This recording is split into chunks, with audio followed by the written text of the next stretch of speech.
아멘. 네. 카일 아이들먼이 쓴 팬인가 제자인가 라는 책이 있습니다. 그 책에서 저자는 많은 그리스도인들이 자신이 그럴듯한 제자로 착각하며 신앙생활을 하고 있다고 지적합니다.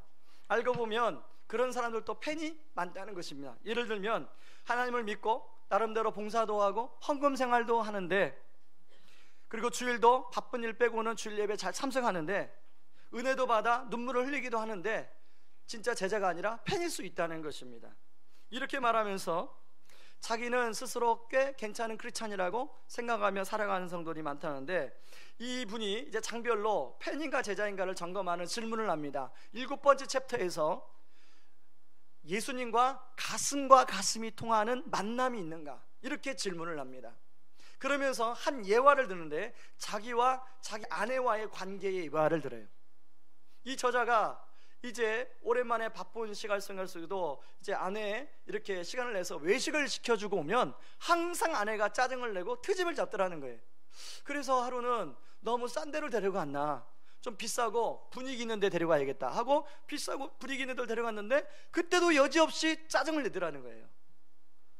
그래서 왜 그런가, 시간이 한참 흘러서 이제 결혼 생활이 좀 무르익고 나중에 깨달은 진리가 뭐냐면, 이게 음식이 싸고 분위기가 없고 그러고 비싸고 분위기 있고 그래서가 아니라, 자기는, 이 아내는 오랜만에 이제 남편과 둘만 한둘만에 외식하며 데이트를 하는데 아내는 자기만 바라주기를 원한다는 거예요. 자기와 친밀한 대화를 나누기를 원하는데 남편들은 오랜만에 쉼이잖아요. 그러니까 TV 나오면 TV를 멍하고 바라보고 있거나 아내가 어떤 대화를 하면 건성건성 대화를 한다는 거예요. 여러분, 여기 계신 남자분들 혹시 찔리지 않으십니까? 좀 공감을 좀 해주세요. 예. 아마 남자분들은 본인이 그런지도 모르시고 결혼생활 하실지도 몰라요. 근데 아내들은 그걸 피부로 느끼니까 계속 그래서 부부싸움 하는 거 아닙니까? 내 마음을 몰라준다고. 남편은 내가 돈을 벌어주잖아, 내가 이것도 해주잖아, 모든 걸 해주는데 정작 아내의 마음을 몰라주는 거예요. 그러니까 아내들은 다른 거 다 해줘도 아내 마음, 여자 마음 몰라주면 짜증나는 거예요. 그렇죠?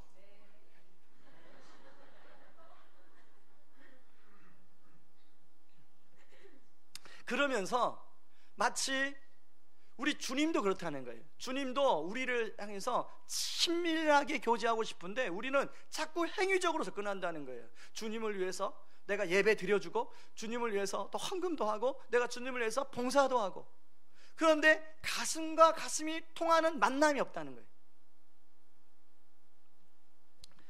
그러다가 어떤 필요가 생기면 그때서야 간절하게 하나님께 엎드려서 필요를 구한다는 거예요. 여러분, 이렇게 친밀한 만남이 없다가 갑자기 전화 와가지고 나 뭐 필요한데, 그러면 여러분 어떻습니까? 저는요, 우리 애들이 평상시는 친하지 않다가 지가 뭐 필요하면 아빠한테 막 온갖 애교를 다 부려요. 그러면 싫더라고요. 평상시 아빠 말 안 듣는데 오늘 또 아침 9시에 이제 새 놈을 다 깨워가지고 아침 9시에 그 영어 그 형제가 그 시간 내서 직장 생활하는데 얼마나 바쁜 직장 생활하는데 시간 내서 가르치니까 와서 해라. 막내 안 가, 나 싫어. 저 어떻게 합니까? 저도 어떻게 해요? 싫더라고요. 얘 용돈 주기도 싫고. 맞아. 예, 막 폭풍 공감을 하시네요. 예. 우리 주님도 그렇다는 겁니다. 우리가 주님과 이게 우리와 신앙생활이 인격과의 만남이에요. 그렇기 때문에 우리가 애하고 느끼는 걸 똑같이 주님과 우리와의 적용을 하면 그게 적용이 됩니다. 근데 생각보다 많은 크리스찬들이 그런 친밀감을 누리고 종교 생활을 하면서 신앙생활하는 것처럼 착각한다는 게 저자의 말이에요.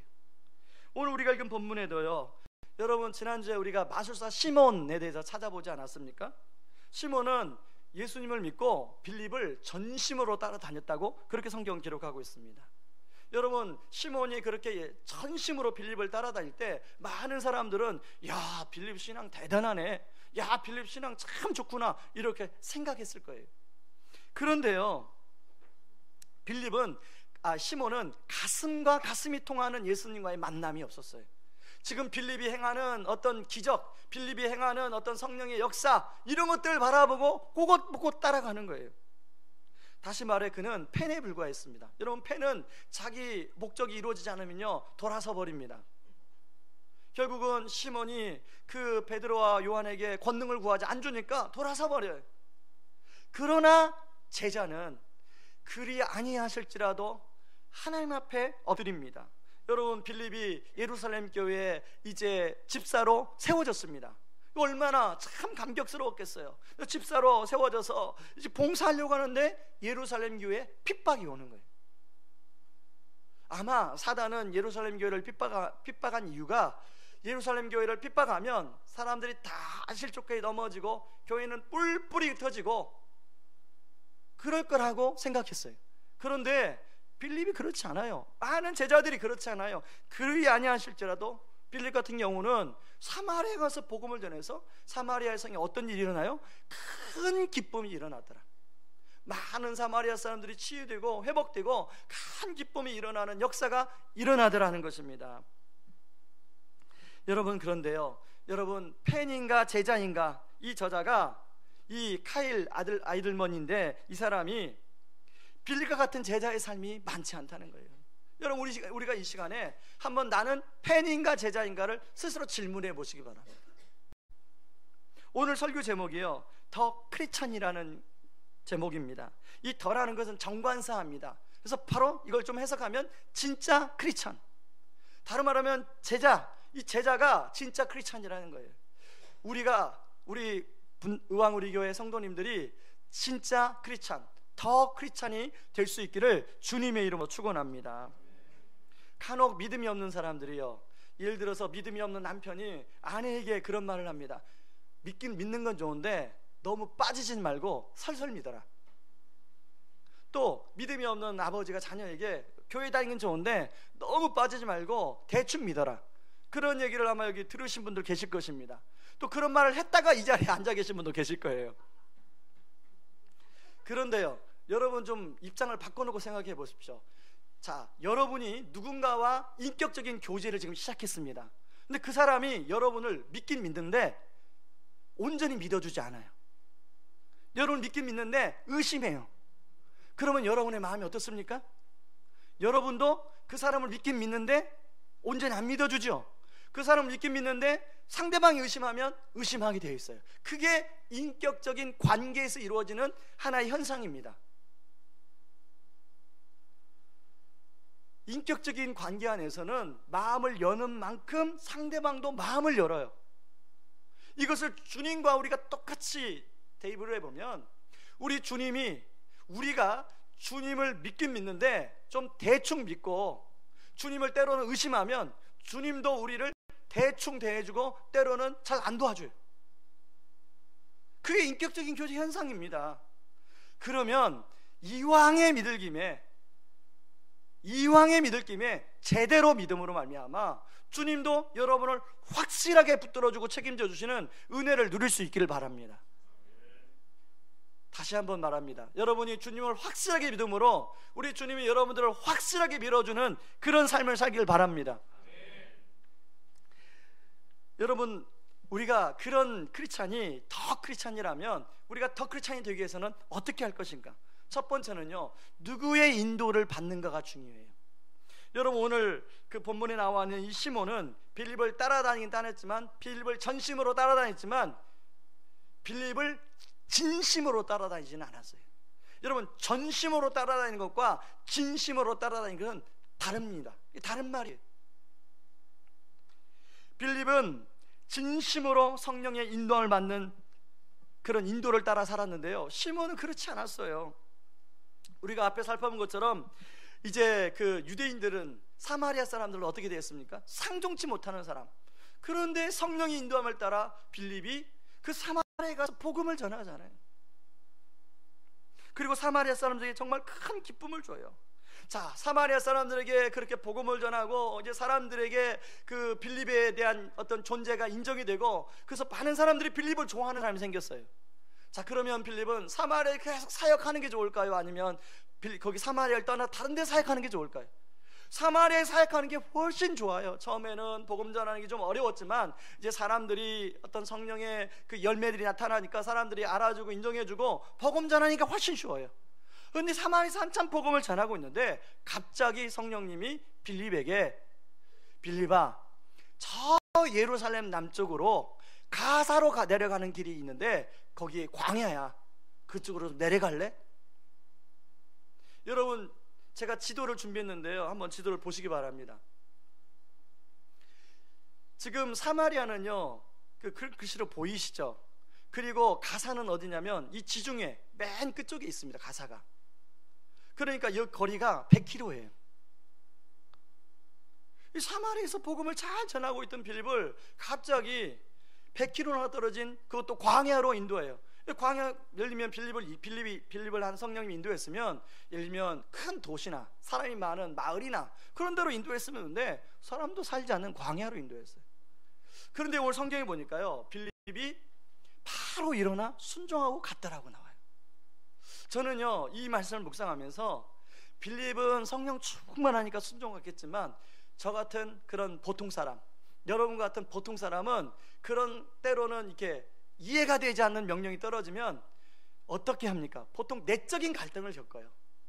제가 그게 이해가 되는 게요, 제가 예전에도 말씀드렸지만 4년 전에 이제 이사장님이 이 장소를 허락을 해주셨어요. 그런데 이곳에 결정하고 들어온 데는 한 달이 걸렸습니다. 11월 중순에 허락받고 12월 중순에 들어왔어요. 그러면 한 달 동안 제가 뭐 했냐면, 이사장님이 허락해 주시고 하나님이 사인을 주셨음에도 불구하고 많은 주변 사람들에게 이야기를 하니까 여기는 교회 개척이 안 되는 곳이라는 거예요. 거기에 가면 실패한다는 거예요. 심지어는 인테리어를 하고 있는데 저를 너무 아끼는 분이 전화가 와서 지금 인테리어 내려놓고 포기하고 손해보고 빠져나오라는 거예요. 거기는 개척이 안 되는 곳이라는 거예요.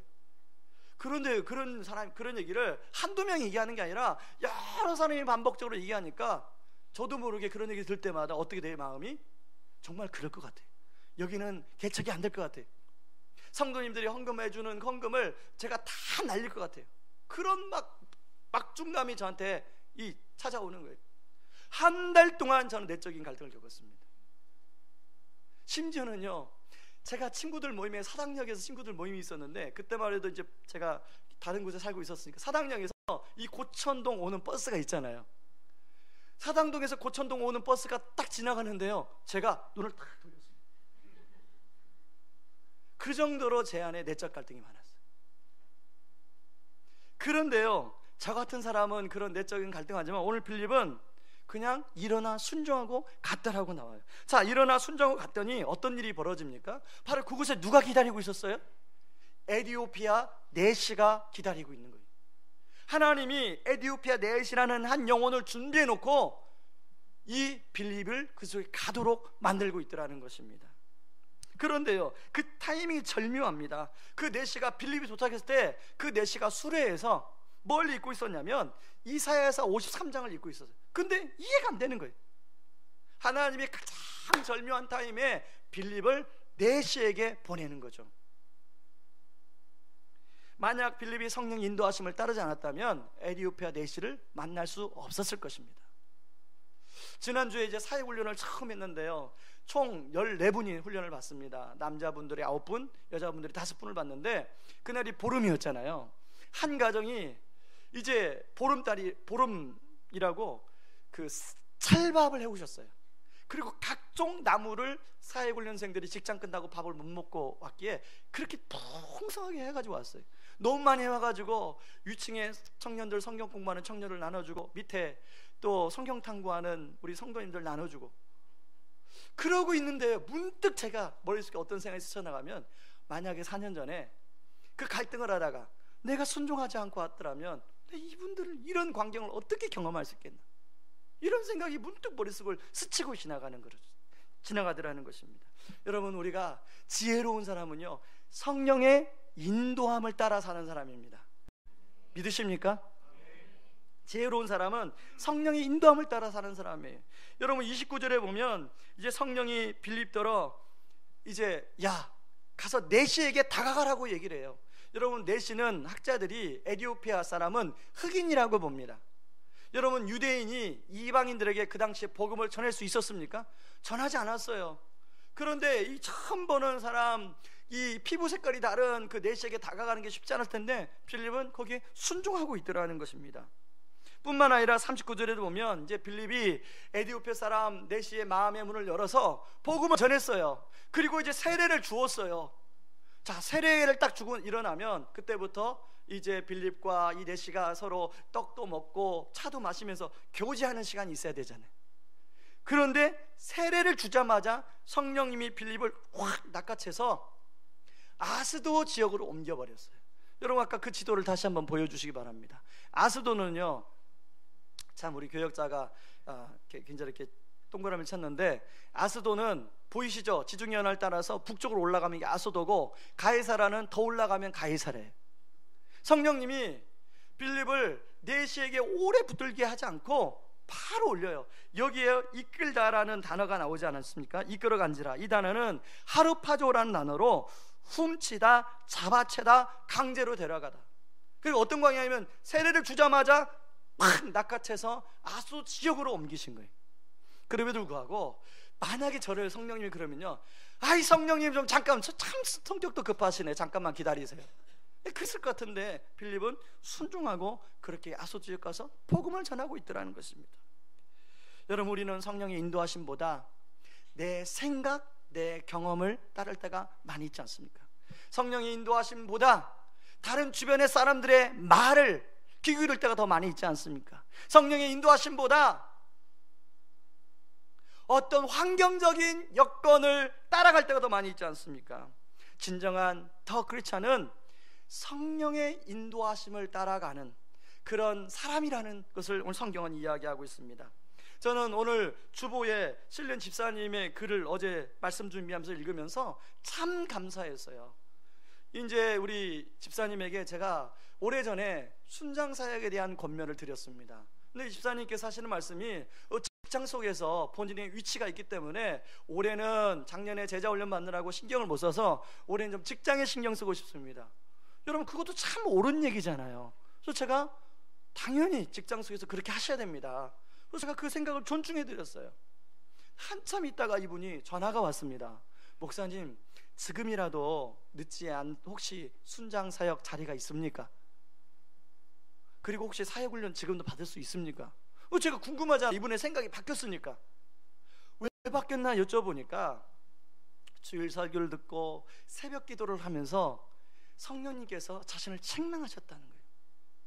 그래서 목사님, 제가 성령님께 순종하는 마음으로 목사님께 전화드렸습니다. 사실 성도님이 그런 마음으로 저한테 이렇게 수화기를 들고 전화한 용기가 있는 건 쉽지 않습니다. 그런데요, 제가 오늘 이 간증음을 읽었는데 그 다음에 어떤 일이 일어났는지 몰랐거든요. 여러분, 간증문에 보면 젤로 하단 맥락을 한번 보십시오. 그런데 놀라운 일들이 일어나기 시작했습니다. 제일 먼저 저의 삶의 태도가 달라지면서 염려로 갇혀있던 직장일과 동료들과의 관계가 회복되기 시작했습니다. 짧은 시간에 많은 새로운 일들이 주어지고 영업의 결실을 보게 하시며 동료들과의 관계도 급포전되기 시작한 것입니다. 주님께 순종하여 삶을 내어드렸더니 주님이 친히 일하고 계신 것을 곧바로 체험케 된 것입니다. 저는 이 집사님만 이런 걸 경험하는 게 아니라 우리 교회 모든 성도님들이 이런 성령의 인도하심의 그 은혜를 경험할 수 있기를 바랍니다. 지난주에 이사 신방을 했는데요, 너무 기분이 좋았어요. 이제 이분이 이사하기 전에 전셋값이 너무 올라서 저한테 기도 부탁하기를, 목사님, 저희가 지금 살고 있는 집을 얻으려고 대출을 이미 받아서 우리 형편에 또 대출을 받으려면 너무 어렵습니다. 목사님 좀 기도해 주세요. 그럼 그 당시에 굉장히 집값 대출 전세금이 올랐잖아요. 그런데 이분이 어느 날 이사를 하셨다는 거예요. 그래서 너무 궁금해서 이 이사신방을 가서, 집사님 어떻게 이런 집을 얻으셨습니까? 그랬더니 이분이 공무원이세요. 예를 들면 뭐 산자부, 교육부, 이렇게 법무부 이렇게 있는데 이분이 근무하는 그 부서에 8만 명의 직원이 있는 거죠. 8만 명. 그런데 그런 집이 딱 3채가 있대요. 안 놀라시네요. 그러니까 하나님이 뽑기를 해서 몇만 분의 1이에요? 8만 분의 3. 확률이 어떻습니까? 하나님이, 이분이 노력한 것도 아니고 어느 날 갑자기 그게 주어졌다는 거예요. 그런데요, 제가 왜 하나님 이 가정에 이런 은혜를 베푸실까 궁금해 생각해 보니까 이분의 아내가 안 믿는 집에 이제 시집을 간 거죠. 시어른도 안 믿고 남편도 안 믿고. 여러분 그 남자들 알지 않습니까? 결혼할 때는 내가 잘 믿을게 온갖 구슬려서 이제 딱 사랑하는 사람과 결혼하는데 딱 결혼하면 나 몰라라 반심하는 거 아시죠? 그런데요 여러분 이제 이 가정의 큰아이가 중학교 이제 1학년이에요. 그러니까 결혼 생활 한 10년 뭐 한 15년 이렇게 했겠지 않았으면 15년 동안 시어머니를 모시고 그 남편과 함께 복음으로 그 가정을 녹인 거예요. 지금은요 시어머니와 이렇게 사시는데 거의 시어머니하고 딸처럼. 그래서 제가 이 집사님의 그 눈물 어린 기도를 하나님 들으셨구나. 그리고 또 하나는 그 연세 드신 그 시어머님 더 잘 모시도록 하나님 주신 선물이구나. 앞으로 6년은 더 살 수 있다고 그러네요. 여러분 저는 우리 성도님들이 이런 성령의 인도함을 따라 여러분들이 그렇게 삶의 현장에서 순종할 때 하나님 주시는 은혜를 경험키를 원합니다. 그런가 하면요 두 번째, 어떻게 우리가 더 크리스찬으로 살 수 있나? 말씀과 복음으로 충만한가? 시몬은 빌립을 전심으로 따라다녔지만 시몬 안에는 말씀이나 복음이 충만하지 않았어요. 시몬은 오로지 그런 화려한 현상, 그것을 갈망하고 따라다녔어요. 그런데 반면에 빌립은 어떻습니까? 말씀 충만, 복음 충만했어요. 여러분 에디오피아 내시는 유대교를 믿은 사람이에요. 그래서 오랜만에 이제 오순절이 있다고 하니까 자기 여왕 간대에게 휴가를 내서 그 성지라고 하는 예루살렘에 가서 예배를 드리려고 왔어요. 그래가지고 예배를 드리고 이제 어느 정도 믿음이 있으니까 성경을 읽는데 도무지 이사야서를 읽는데 넘어가지가 않는 거예요. 여러분 그 에디오피아 내시가 읽은 성경이 32절 33절에 나옵니다. 같이 한번 읽어봅니다. 읽는 성경 구절은 이것이니 일러스되 그가 도살자에게로 가는 양과 같이 끌려갔고 털 깎는 자 앞에 있는 어린 양이 조용함과 같이 그의 입을 열지 아니하였도다. 그가 굴욕을 당했을 때 공정한 재판도 받지 못하였으니 누가 그의 세대를 말하리요? 그의 생명이 땅에서 빼앗김이로다 하였거늘. 내시가 읽고 있었던 성경은 이사야 52장 13절에서 53장 13절이라는 말씀으로 하나님의 종에 대한 예언자의 노래라는 주제의 성경입니다. 그런데 이 성경은 예수 그리스도의 십자가의 죽으심과 부활을 예고하는 구약의 성경 중에 하나예요. 예수님을 모르면 이 성경 구절이 이해가 안 되는 거죠. 그러니까 구약만 알았던 내시가 성경을 이해할 수가 없었죠. 이게 바로 에디오피아 내시의 한계였습니다. 그러나 구약과 신약의 말씀을 다 알고 또 복음으로 충만한 빌립이 바로 그 내시에게 그 말하는 그 사람이 누군지를 설명해 주고 있어요. 이 에디오피아 내시는 바로 그가 이사야 자신이냐 아니면 누구냐라고 묻습니다. 바로 빌립은 그 내시에게 바로 그가 예수 그리스도다. 그리고 그 내시의 마음의 문을 열어 복음을 전하고 세례를 주는 내용이 나와요. 여러분 그 37절에 보면 생략이라고 돼 있는데요, 이 생략된 이 말씀이 우리 개역 성경에는 생략인데 개역 개정 그 성경 말고 표준 세번역 성경이 있습니다. 그 표준 세번역 성경에 보면 그 37절이 뭐라고 나오냐면요, 이렇게 나옵니다.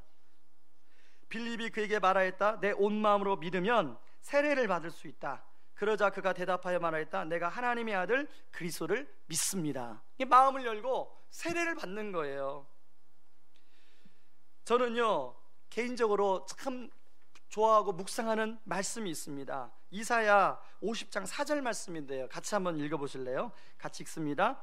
주 여호와께서 학자들의 혀를 내게 주사 나로 공고한 자를 말로 어떻게 도와줄 줄을 알게 하시고 아침마다 깨우치시되 나의 귀를 깨우치사 학자들같이 알아듣게 하시는도다. 이 말씀은 다른 말씀이 아니라 하나님의 말씀을 깊이 있게 잘 깨닫고 참 그 곤고한 영혼들에게 하나님의 말씀을 잘 가르쳐주는 그런 사람이 되기 위한 그런 말씀이에요.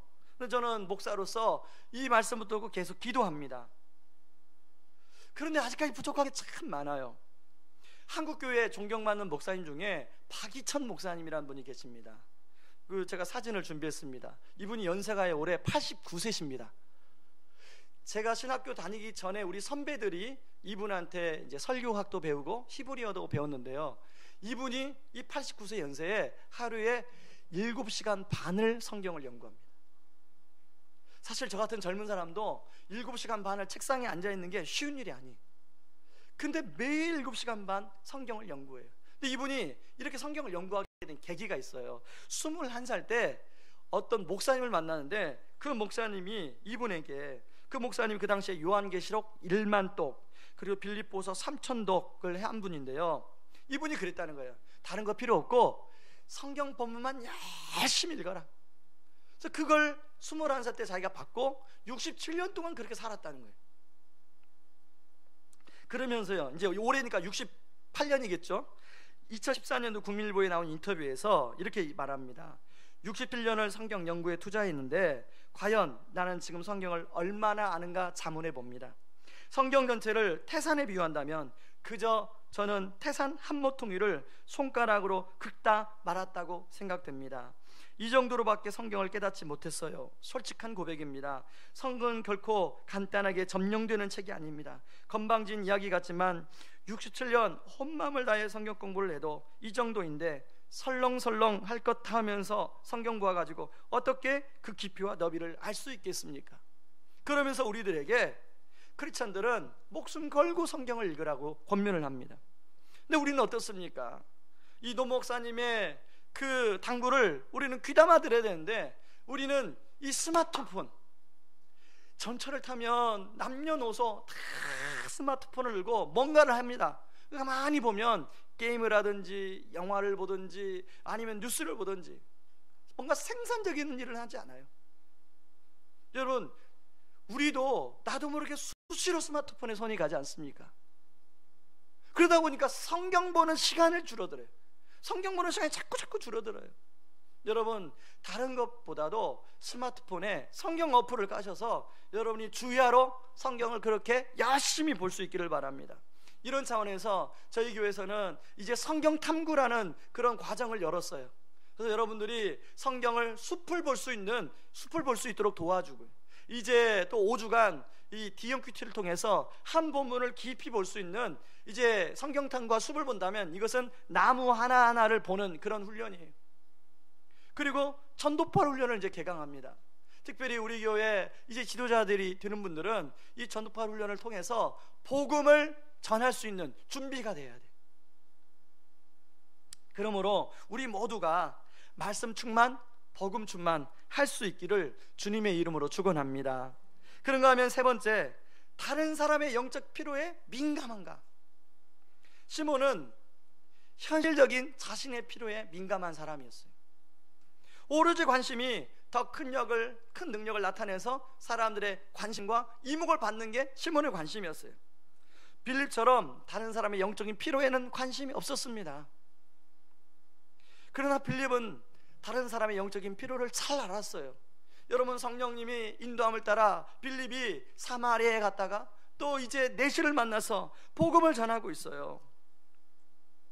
여러분, 오늘 이 성경에 보면 여왕 간닥의 이름은 나오는데 내시의 이름은 등장하지 않아요. 저는 내시의 이름이 왜 등장하지 않을까 여러 자료를 보니까 설명이 안 되어 있습니다. 제가 생각할 때는 이 내시가 나름대로 국고를 맡은 일을 감당하고 있었지만 아마 그 당시에 그 여왕을 섬기고 그러면서 그런 여자들의 권세에 눌려 사는 존재감이 없는 삶을 살지 않았나, 그런 생각을 해보게 되었습니다. 그리고 이 내시는 남성성을 잃어버린 사람이에요. 여러분, 여성이나 남성이나 그런 어떤 남성성, 여성성은 그 사람의 인간의 가장 기본적인 정체성입니다. 그걸 잃어버리면 사람의 그 어떤 자존감이 밑바닥으로 떨어지는 거예요. 여러분, 그러다 보니 가정도 없죠. 얼마나 고독한 삶을 살았겠어요. 요즘에 우리나라 회사가 여자분들이 더 이상 진급할 수가 없다고 그래서 그걸 유리천장이라는 단어를 사용합니다. 그런데 거꾸로 이제 이 내시가 더 이상 뭔가를 해보고 싶어도 할 수 없어요. 오히려 거꾸로 유리천장을 경험하는 거예요. 이런 내시가 이제 하나님을 믿게 되어서 예루살렘에 휴가를 간 겁니다. 여러분, 자, 예루살렘 성전은 어떻게 구성되어 있습니까? 이방인의 뜰, 유대인의 뜰, 그리고 이제 제사장만 들어갈 수 있는 뜰로 되어 있어요. 그 사이에 여인들의 뜰이죠. 이방인의 뜰에서만 바라볼 수 있지 더 이상 못 들어가요. 여러분, 피부 색깔이 어느 정도 유사하면 그냥 모르고 들어갈 수가 있죠. 그런데 이 내시는 아까 뭐라고 그랬죠? 피부 색깔이 흑인이에요. 그렇기 때문에 표시가 나요. 그리고 신명기 23장 1절에 보면 고환이 상한 자나 음경이 잘린 자는 여호와의 총회에 들어오지 못하리라. 그러니까 유대인들에게 이 내시는 사람 취급을 다 받을 수 있었을까요? 못 받았을까요? 못 받았어요. 그러고 오랜만에 갈망을 갖고 갈증을 가지고 갔는데 그냥 자기의 갈증을 채우지 못하고 터벅터벅 돌아오는 길인 거예요. 그래서 숭실대 기독교학과 김익원 교수님은 에디오피아 내시가 왜 이사야 이 오늘 말씀 이 32절 33절 말씀을 가지고 씨름하고 있었을까? 이렇게 설명합니다. 오늘 이 32절 33절에 나오는 이 말씀, 그가 도살자에게로 가는 양과 같이 끌려갔고 털 깎는 자 앞에 있는 어린 양이 조용함과 같이 그의 입을 열지 아니하였도다. 그가 굴욕을 당했을 때 공정한 재판도 받지 못하였으니 누가 그의 세대를 말하리요? 그의 생명이 땅에서 빼앗김이로다. 바로 이 말씀이 지금 자기의 상황과 너무 똑같은 거예요. 자기의 인생 역정을 지금 여기서 말하고 있는 거예요. 그러니까 이 내시는 그가 누구인가가 궁금한 거예요. 자기가 지금 너무나 이런 인생 역정에 그런 살고 있는데 성경을 보니까 자기와 똑같은 사람이 있는 거예요. 여러분, 그런 경험 있으십니까? 여러분이 예수를 믿기 전에 정말로 영적으로 방황할 때, 누군가의 그런 도움이 필요할 때, 이런 오늘 지금 이 32절 33절 말씀처럼 이렇게 누군가가 나를 좀 도와줬으면 하는 그런 영적인 가난한 상태, 그런 경험이 있으십니까? 바로 지금 에디오피아 내시가 그렇다는 거예요. 그런데 그것을, 그 마음을 누가 알았냐면 성령님이 아시고 사마리아에 있는 빌립을 100km 떨어져 있는데 빌립을 데리고 와서 이 내시에게 복음을 전하게 하더라는 겁니다. 여러분, 오늘날도 마찬가지입니다. 오늘날도 우리 하나님, 우리 성령님은 어떤 사람을 찾으시냐면 심령이 가난한 사람을 찾아요. 정말로 세상 사람들에게 나름대로 억울함을 당하고 그런 정말로 어떤 남들한테 자랑할 게 없는, 그럴지라도 하나님 앞에 심령이 가난한 사람을 찾는 거예요. 그러니까 하나님이 빌립을 통하여 만나주시는 거죠. 저는 그런 은혜가 오늘 예배드리는 분들에게 있기를 주님의 이름으로 축원합니다. 여러분, 31절 말씀 보세요. 이 내시가 뭐라고 합니까? 대답하되 지도해주는 사람이 없으니 어찌 깨달을 수 있느냐 하고 빌립을 청하여 수레에 올라 같이 앉으라 하니라. 여기 지도해주는 사람, 이것은 다른 말로 나를 가이드해 줄 사람, 내 인생이 지금 시궁창 같은 인생을 살고 있는데 나를 가이드해 줄 사람이 못 만났다는 거죠. 그런 사람이 필요하다는 거죠. 저는요, 우리가 때로는 내시 입장도 되지만 때로 우리가 가이드해 줄 사람이 돼야 된다는 거예요. 그러기 위해서는 바로 우리가 다른 사람의 영적인 필요에 민감해야 된다는 겁니다. 그런데 우리는 식사 시간이 조금만 되면, 조금만 식사 시간이 넘어도 배고파서 뭐라도 챙겨 먹어요. 어제도 말씀을 준비하는데 이제 그 청년들이 옆에서 컵라면을 먹더라고요. 집에는 가기는 귀찮으니까 저도 배고프니까 뭐라도 챙겨 먹는데, 제가 그걸 챙겨 먹으면서 오늘 말씀을 준비하는데 이 몸뚱이 하나 육적인 필요에는 굉장히 민감한데, 이 몇 시간 못 참아가지고 이게 민감한데 내가 지금 과연 성도님들의 영적인 필요에 이렇게 민감한 목회자인가, 그런 생각을 하게 되었습니다. 그래서 우리 교역자들하고 항상 기도하는 게, 우리가 더 민감해서 성도님들의 영적인 필요를 잘 돌보자. 우리 주변에 에디오피아 내시와 같은 그런 영적인 갈망하는 사람들이 있다는 것을 여러분 명심하시기 바랍니다.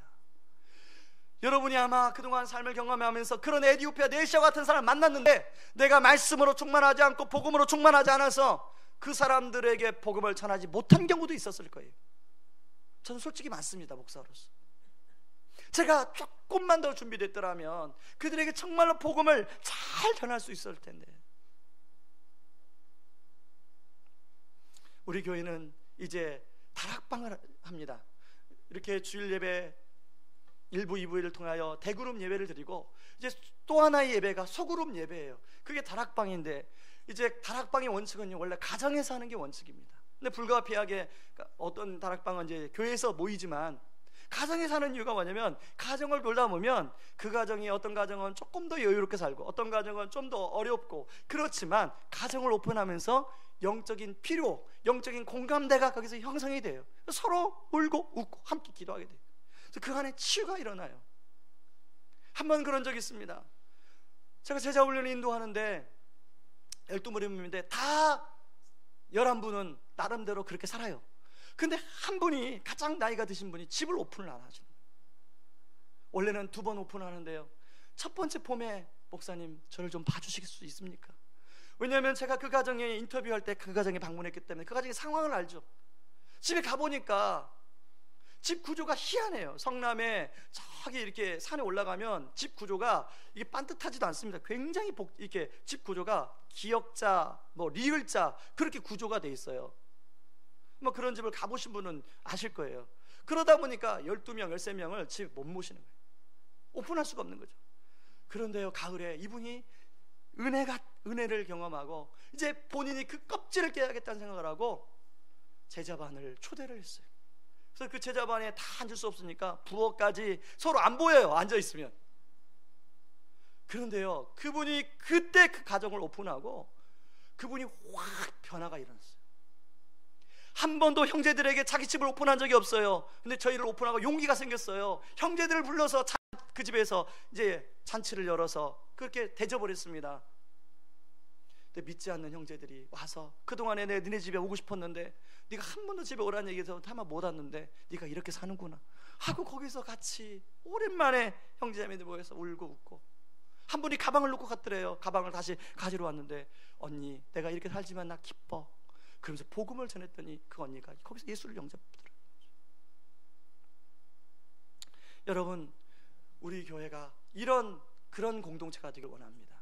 우리가 좀 더 여유롭게 살고 좀 더 내가 남들에게 보이기 좀 꺼려하고 그런 공동체가 아니라, 우리가 정말 하나님의 은혜로 우리의 영적인 필요를 서로 돌보고 다락방에서 그걸 놓고 같이 기도해주고, 특별히 이번에 부부 다락방이 생겼는데 일산의 모교회는 등록을 다 예수 안 믿는 사람이 교회를 등록한다는 거예요. 왜 물어보니까 그 부부 다락방에 그렇게 초대하기가 좋잖아요. 초대해서 그분들하고 함께 먹고 같이 교제하고 한 10주 정도를 그렇게 교회 안 나오고 그냥 다락방에서만 교제하다가 교회에 인도를 한다는 거예요. 그런 분이 나중에 순장이 되고, 그런 분이 나중에 교회 중직자가 되고, 교회에서 앞서서 열심히 섬기고, 그런 교회가 된다는 거예요. 저는 우리 교회가 그런 교회 되기를 원합니다. 우리가 그런 꿈을 꿨으면 좋겠습니다. 그래서 우리가 정말로 주변에 있는 영적인 갈급함을 가진 사람들에게 빌립처럼 영적인 필요를 채워줄 수 있는 그런 교회 공동체, 그런 성도 되기를 주님의 이름으로 축원합니다. 우리 이 시간에 같이 찬양하며 주님 나가기를 원합니다. 여러분, 이 찬양할 때요, 여러분 나는 정말로 주님이 찾으시는 예배자인가를 한번 좀 곰곰이 돌아봤으면 좋겠습니다. 주를 위한 이곳에 라는 찬양인데요, 주님은 지금도 우리를 정말로 하나님 앞에 진정 크리스찬을 찾고 있습니다. 이 시간에 우리가 그렇게 되기를 원합니다. 이 시간에 이 찬양하면서 우리가 그렇게 되기를 원합니다. 그런 사모함을 가지고 하나님 앞에 나가기를 원합니다. 주를 위한 이곳에 같이 찬양합니다. 주를 위한 이곳에 예배하는 자들 중에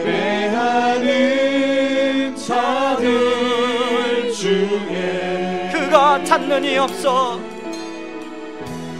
그가 찾는 이 없어. 주님께서 슬퍼하시네, 주님께서 슬퍼하시네. 주님이 찾으시는, 주님이 찾으시는 그 한 사람, 그 예배자, 그 한 사람, 그 예배자. 내가 그 사람 되길, 내가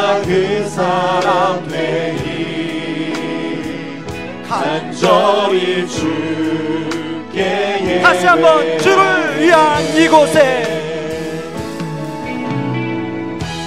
주를 위한 이곳에 예배하는 자들 중에 예배하는 자들 중에 그가 찾는 이 없어 그가 찾는 이 없어 주님께서 슬퍼하시네 주님께서 슬퍼하시네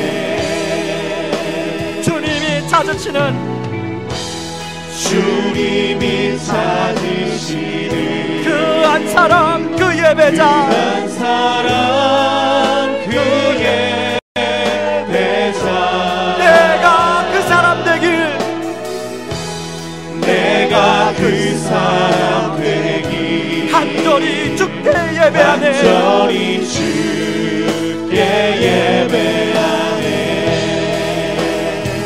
주내로 이곳에 서 있네 이곳에 서 있네 주임대에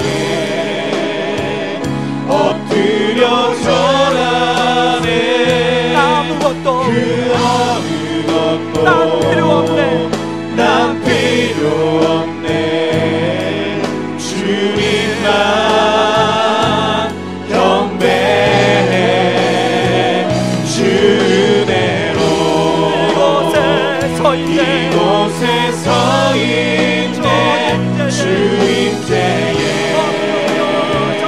엎드려 절하네 그 어느 것도 난 필요 없네 난 필요 없네 주님만 경배해 주를 위한 이곳에 주를 위한 이곳에 예배하는 자들 중에 예배하는 자들 중에 그가 찾는 이 없어 그가 찾는 이 없어 주님께서 슬퍼하시네 주님께서 슬퍼하시네 주님이 찾으시는 주님이 찾으시는 그 한 사람 그 한 예배자 사람 그 예배자 내가 그 사람 되길 내가 그 사람 되기 간절히 주께 간절히 예배하네 주께 예배하니 주내로 이곳에 서 있네 주임대에 엎드려 절하네 그 어느 것도 난 필요 없네 주님만 경배해 주내로 이곳에 서 있네 주임대에 엎드려 절하네 그 어느 것도 난 필요 없네 주님만 경배해 이 시간에 나는 정말 팬인가 제자인가를 스스로 질문해 보길 바랍니다. 나는 설렁설렁 예수님을 믿고 있는가? 아니면 이왕이 믿는 김에 진심으로 예수님을 믿을 것인가? 이 시간에 우리 주님은 더 크리스찬을 찾고 계신다는 거예요. 하나님, 우리 성도님들이 바로 그 한 사람 되기를 원합니다. 성령의 인도함을 받게 하여 주옵소서. 말씀과 복음으로 충만케 하여 주시옵소서. 다른 사람 영적 필요를 잘 채워주는 그런 성도님들 되게 하여 주옵소서. 우리 같이 한번 기도하겠습니다. 기도하며 나아갑니다. 고마우신 하나님 아버지, 감사합니다. 여전히 우리들의 생각과 우리들의 목소리가 우리들이 여전히 아버지 내가 내 나름대로 그 있어요.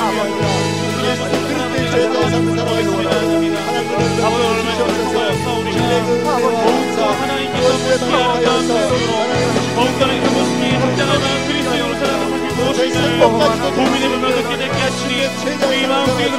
마음을 새기게 하시니 감사합니다.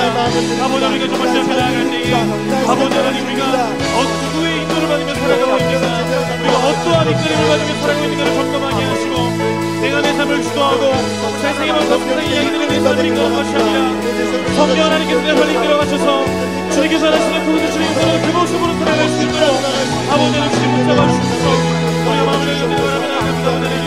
우리들의 삶 가운데 주의 말씀과 주의 보임이 있는 삶을 가지는 바람에 나아갑니다. 세상에서 죄어린 것이 아니라 하나님의 말씀을 주로 살아갈 수 있게 하시고 주의 은혜를 사랑하며 하나님의 영성의 은혜를 살아가며 살아가며 은혜를 붙잡아 주시옵소서. 아버지 하나님 주의 말씀을 살아갈 때에 아버지 영적으로 우리가 무엇을 해주시니 우리가 맡겨 주옵소서.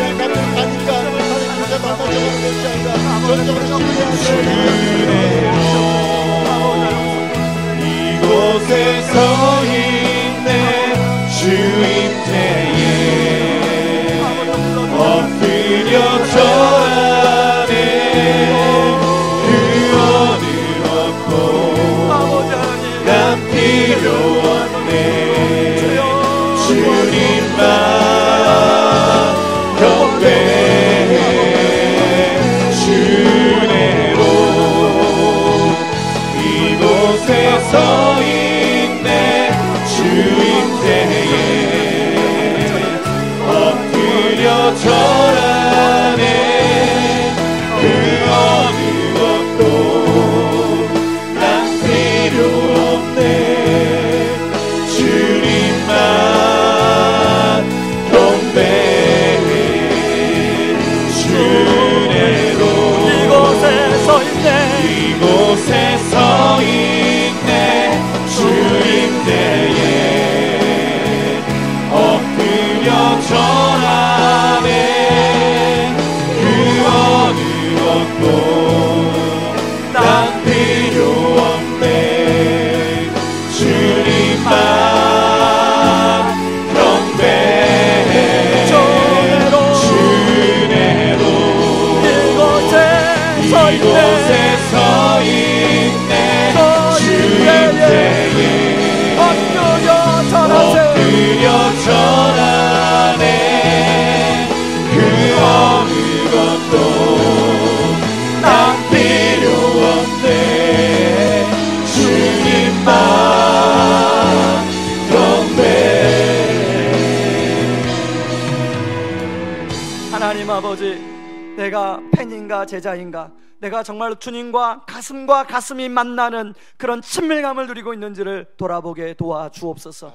이왕이 주님 믿는데 설렁설렁 믿는 게 아니라 제대로 믿게 하여 주시고, 아멘. 하나님 주님도 우리가 제대로 믿을 때 아버지 우리 인생을 붙들어 줄 믿습니다. 아멘. 하나님 주님은 지금도 더 크리스찬을 찾고 있습니다. 하나님 우리가 더 크리스찬이 되기를 원합니다. 아멘. 성령의 인도함을 받는 크리스찬 되게 하여 주옵소서. 아멘. 내 생각 내 경험을 내려놓고 환경과 여건을 따라가는 걸 내려놓고 주님의 인도함을 받는 더 크리스찬 되게 하여 주옵소서. 아멘. 하나님 말씀 충만 복음 충만, 우리가 말씀을 안다고 하지만 아버지 아까 목사님이 고백한 것처럼 우리는 태산의 한 조각을 붙들 뿐입니다. 하나님 우리가 더 말씀을 깊이 알게 도와주시고, 아멘. 만나는 영혼들에게 복음을 증거할 수 있는 복음의 전할 준비가 되게 하여 주옵소서. 아멘. 하나님 우리가 육적인 필요에는 민감하지만 영적인 필요에는 둔할 때가 있지 않습니까? 하나님 우리는 무딘 것에 무디고 아버지 민감한데 민감해야 되는데 우리 무딘 것에 민감하고 민감한 것에 묻을 때가 많이 있는데, 하나님 아버지 우리가 다른 사람 영적인 필요에 민감한 그런 교회 공동체 우리 성도님들 되게 하여 주시옵소서. 아멘. 그래서 서로 돌아보고 서로 기도해주고 오늘 그 에디오피아 내시와 같은 사람들을 주께로 아버지 인도하는 저희를 되게 하여 주옵소서. 아멘. 예수님의 이름으로 기도합니다. 아멘. 지금은 우리를 주에서 구원하시기 위해 자신을 친히 십자가에 내어주신 그 크신 우리 주 그리스도의 은혜와 아들을 내어주면서까지 우리를 사랑하신 하나님의 다함없는 사랑하심과 지금도 우리를 위하여 친히 기도해 주시고 동행하여 주시는 성령님의 은혜가 진정한 참된 더 크리스찬이 되기 위하여 성령의 인도함을 받고 말씀과 복음으로 충만하며 다른 사람의 영적 필요에 민감하게 반응하는 삶을 소망하는 모든 성도님들의 삶 위에 이제부터 영원토록 함께 하시기를 주의 이름으로 축원하옵나이다. 아멘.